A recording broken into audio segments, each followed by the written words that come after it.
just installed a Pedalbox Pro to this MK8 Golf R. Let's see it in action. So let's get in the car, turn the ignition on, start the car.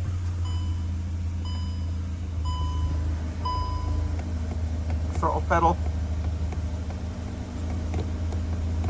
Nothing's happening whatsoever. Just shut this door a second. Put the car into reverse. Go to move the car.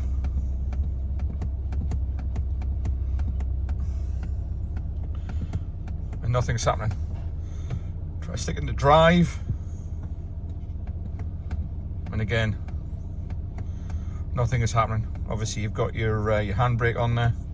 So at this point, yeah, start to turn the car off, turn it back on again, stick into reverse, nothing. Pedalbox Pro activated.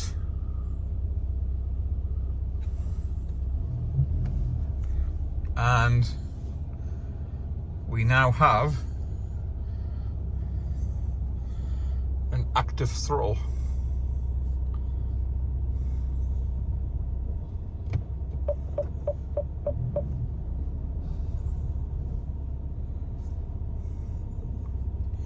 So yes, the Pedalbox Pro is bringing some additional safety features and safety to this Golf R. Security features to this Golf R.